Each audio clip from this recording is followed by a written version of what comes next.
एक घने जंगल में बहुत सारे शरारती बंदर रहते थे। उसी जंगल में लाली नाम की एक चालाक लोमड़ी भी रहती थी, जो हमेशा नई शरारत सोचती रहती थी।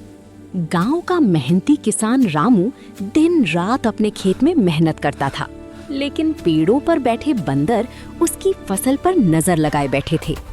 जैसे ही रामू इधर उधर जाता, बंदर खेत में घुस जाते।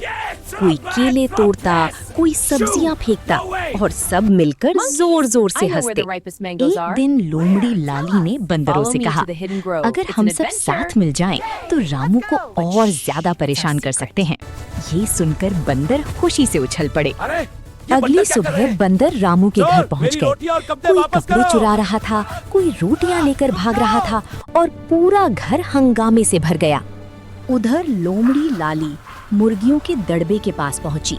उसकी आवाज सुनते ही सारी मुर्गियां डरकर इधर उधर भागने लगीं। रामू बहुत दुखी हो गया। रात में वो अपनी झोपड़ी के बाहर बैठकर सोचने लगा कि आखिर इन शरारती जानवरों से कैसे बचा जाए।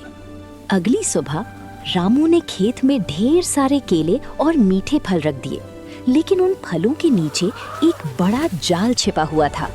जैसे ही बंदर फलों के पास पहुंचे, अचानक जाल ऊपर उठ गया।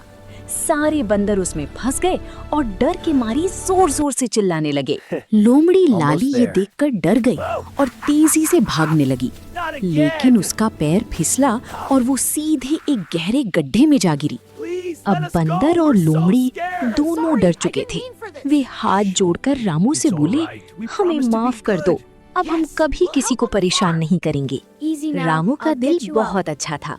उसने बंदरों को जाल से बाहर निकाला और लोमड़ी को भी गड्ढे से बचा लिया। उस दिन के बाद बंदर और लोमड़ी कभी गांव में शरारत करने नहीं आए। रामू फिर से खुशी खुशी अपने खेत में मेहनत करने लगा।